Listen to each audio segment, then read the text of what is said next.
Victoire 4-0 du Barça face à Valladolid. Et c'est comme ça que le Barça doit être. Ni plus ni moins au Camp Nou, c'est comme ça. Avec plein d'intensité. De l'intensité de partout. En défense, au pressing, en attaque, de tous les côtés. C'est comme ça. Étouffer son adversaire. Le prendre à la gorge dès le début du match. L'agresser au pressing. La qualité du pressing ce soir. Faudra, je pense, en parler. Parce qu'on a eu un pressing efficace. Moi, honnêtement, ça a été excellent. Quand je vois un Busquets qui joue dans un fauteuil comme ça, qui a du temps, un Busquets qui joue haut sur le terrain et qui a du temps pour s'organiser, faire ce qu'il a à faire, je sais que autour de lui, il y a un pressing efficace. Autour de lui, il y a une activité qui lui permet d'être lui tranquille. C'est là qu'on voit le meilleur Busquets. En tout cas, le moins pire Busquets, clairement, parce qu'il a fait un bon match, un match correct, mais c'est aussi grâce à ceux qui l'ont entouré ce soir. Souvent, on dit comment ça se fait qu'on peut entourer Busquets et le protéger. Là, on a vu collectivement un Barça qui a imposé une intensité en pressing. Honnêtement, regardez un petit peu les actions. Des fois, on avait 2 occasions en moins de 10 secondes, tellement ça partait de partout. Donc vraiment, collectivement, ça a été intéressant de voir ça. Quand je vois que celui qui a le ballon, le porteur du ballon, a autant de temps, a toujours au moins une, voire 2 solutions, voire 3 solutions. Quand il a le ballon, je me dis que là, il y a du mouvement. Les appels de balles, une activité, un jeu sans ballon, incarné par Pedri et Gavi. Gavi qui a fait un match intéressant. On va en parler parce qu'il y en a pas mal qui ont critiqué son match pendant la rencontre. Mais tu vois que le jeu sans ballon de Pedri et de Gavi, ça a permis d'avoir à chaque fois des joueurs qui avaient des solutions dans l'intervalle. Tactiquement, ce qu'on a vu ce soir, c'est ce qu'on veut au Barça. Rendre fou l'adversaire. Au Camp Nou, nous, on veut la victoire. On est un peu exigeant. On veut la victoire parce qu'on est exigeant. On veut la manière aussi. On veut des buts. Mais on veut sentir l'intensité dès le début dans tout ce que les joueurs font. On veut la sentir, cette espèce de... Le Barça a une emprise sur l'équipe adverse et surtout les petites équipes de Liga, les équipes que j'appelle les sous-traitants de la Liga espagnole. L'équipe adverse, elle doit se dire, là on va passer 90 minutes compliquées, ça va être long, on va souffrir pendant 90 minutes. Dès le début du match, il faut que l'équipe adverse elle sente ça, que ça va être très compliqué et long. Tenir comme ça. C'est pour ça que peut-être que Xavi fait autant jouer un mec comme Gavi. Parce que lui, on sent que lui, il a de la faim, de l'énergie, que quoi qu'il arrive, il va mettre de l'intensité dans tout ce qu'il fait. On aurait peut-être aimé voir Kessié, parce que j'avais parlé de méritocratie.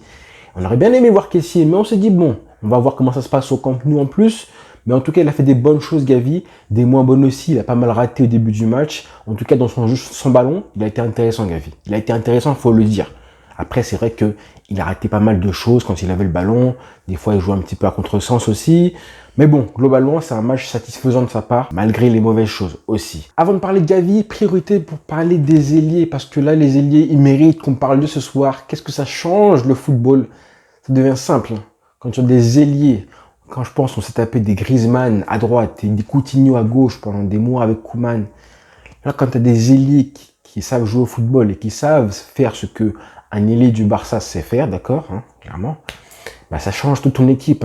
Quand j'entends des Thierry Henry qui disent que voilà, un ailier, ça doit savoir faire, créer du danger, d'accord. Quand ton équipe a travaillé pour toi, on a fait un pressing pour toi pour récupérer le ballon, ou alors on part de derrière, on a fait la relance, d'accord, on a travaillé pour créer un petit décalage, pour d'abord casser la première ligne de la relance, créer un petit décalage et du mouvement pour un petit peu déplacer les blocs. Et quand tu as passé le ballon à toi l'ailier et que tu te retrouves en situation de 1 contre 1 face au défenseur, là tu te dois de faire quelque chose. L'équipe a travaillé pour toi, là maintenant, à ton tour, joue au football. Et là on a des joueurs vraiment qui ont régalé. Rafinha qui a été extraordinaire. Il a été dégoûté de sortir à l'heure de jeu. Et je le comprends parce que il s'est régalé tout le match. Il s'est fait un festin tout le match. Je pense qu'il voulait marquer son petit but, sa petite sucrerie. Et ça aurait été parfait pour lui, malheureusement ça va venir. En fait, patient, Rafinha, ça va venir. Tu pourras te régaler complètement les prochains matchs. Mais bon, les matchs s'enchaînent, il faut un peu faire tourner. C'est très bien que Xavi fasse tourner l'effectif comme il le fait. Et je pense qu'on va en parler à la fin de la vidéo. Parce que vraiment, l'effectif, comment il le fait, c'est important. Mais c'est frustrant pour les joueurs.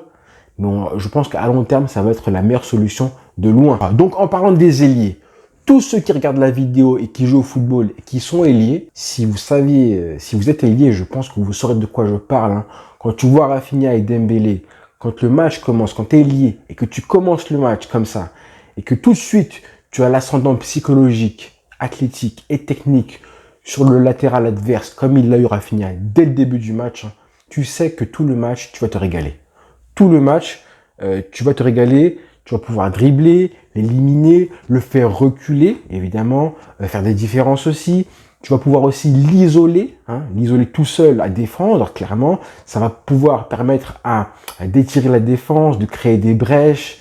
Bref, tu vas te régaler tout le match. Donc vraiment, j'ai kiffé ça. Je me suis même demandé pourquoi, après la pause fraîcheur à la 30e minute, pourquoi Xavi demandait à alterner Dembélé et Rafinha de droite et gauche, parce que vraiment, il se régalait. Il se régalait et au retour des vestiaires, quand Rafinha est revenu à droite, ça a repris. Je pense que c'est pour ça qu'il était vraiment dégoûté de sortir.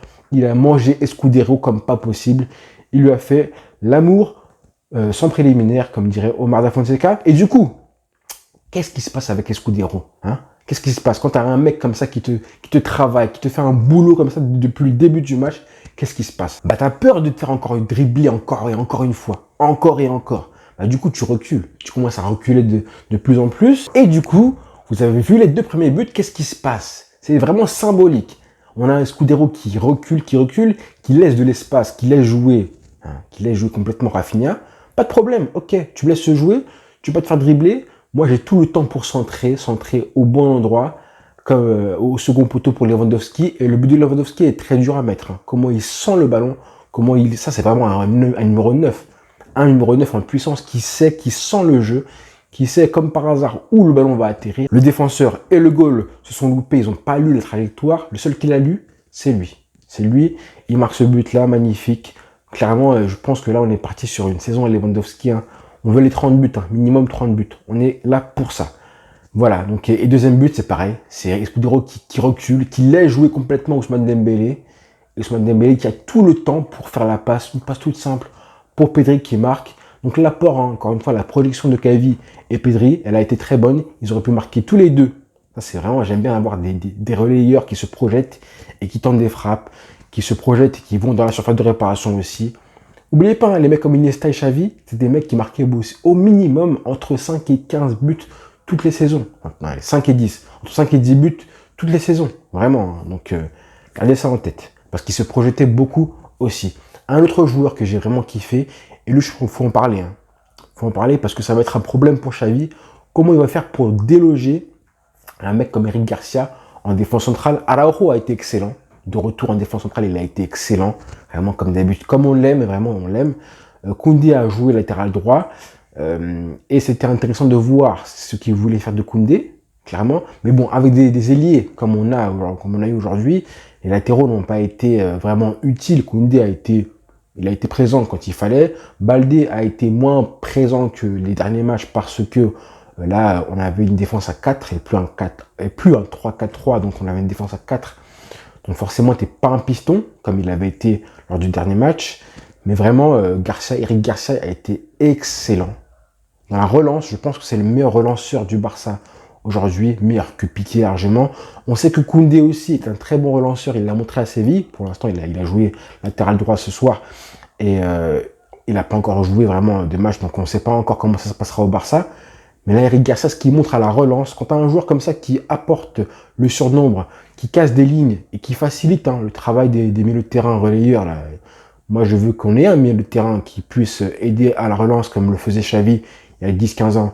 Mais quand tu as un défenseur comme ça, comme Eric Garcia, qui te permet de le faire, qui crée du surnombre, qui casse des lignes avec la passe et même à la conduite de balle, et qui en plus se projette, franchement, quand on va jouer au Camp Nou face à des équipes qui ont un bloc bas, comme c'est le cas ce soir, ça va vraiment servir parce que là, on va pouvoir casser des lignes facilement. On va pouvoir jouer haut tout le temps. C'est très bien ça. Le troisième but de Lewandowski, c'est un très joli but aussi. Je ne sais pas ce qu'il veut faire la passe pour Ousmane Dembélé. Je pense qu'il veut tirer. En tout cas, c'est un très joli but quand même dans la construction. C'est un très beau but et la passe de Dembélé est très belle aussi. Franchement, Dembélé, il a été bon, même s'il a aussi été imprécis pas mal de fois. Mais quand il est comme ça, je pense que là, en attaque, on a trouvé le trio parfait. Ferran Torres n'a pas sa place parmi tout ça. Ansu Fati, en tant que super sub, c'est une bonne chose. Depay, bon, on verra pour lui. Aubameyang, on ne sait pas s'il reste, mais globalement, on a trouvé, en tout cas, les titulaires et les remplaçants directement. Je pense que vraiment là, pour les prochains matchs et les prochaines échéances, surtout au Camp Nou, Ce sera une très belle chose. Il a été ovationné en plus Dembélé. Il mérite. Il mérite. Là, il trouve sa place dans l'effectif, clairement. Et la relation qu'il a avec Lewandowski et Rafinha, on a vu tellement plein d'actions. Il se cherche, il se trouve. On sent qu'il y a un truc qui se développe entre Rafinha et Dembélé. Quand il y en a un qui prend la profondeur, l'autre va dans l'axe.